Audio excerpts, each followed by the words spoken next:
আসসালামু আলাইকুম ওয়া রাহমাতুল্লাহি ওয়া বারাকাতুহু। প্রিয় বন্ধুগণ, আজ যা আলোচনা করব তা অবশ্যই আপনারা টাইটেল এবং থাম্বনেল দেখে বুঝতে পেরেছেন। 5 মিনিট সময় আমরা কতভাবেই না নষ্ট করি।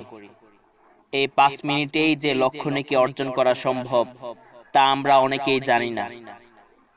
হাদিস শরীফে বর্ণিত আছে, আপনি যদি সুবহানাল্লাহি ওয়া বিহামদিহি কালিমাটি খাস নিয়তে 100 বার পাঠ করেন, আল্লাহ পাক আপনার আমলনামায় 1,24,000 নেকি লিখে দিবেন। আর যদি রমজান মাসে পড়েন তাহলে আরো 70 গুণ অর্থাৎ 86,80,000 নেকি আপনার আমলনামায় লিখে দিবেন।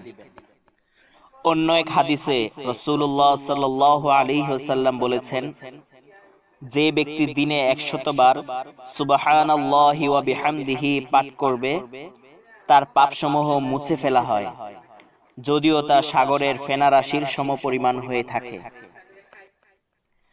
আপনি যদি এই কালিমাটি সকালে 100 বার এবং বিকেলে 100 বার পাঠ করেন তাহলে কিয়ামতের দিন আপনার চেয়ে শ্রেষ্ঠ আমল নিয়ে আর কেউ আল্লাহর দরবারে হাজির হবে না। আল্লাহ তাআলা আমাদের সকলকে যথারীতি আমল করার তৌফিক দান করুন, আমিন। ভিডিওটি যদি ভালো লাগে অবশ্যই লাইক করবেন, শেয়ার করবেন আর সাবস্ক্রাইব করে রাখবেন নতুন আপডেট ভিডিও পেতে।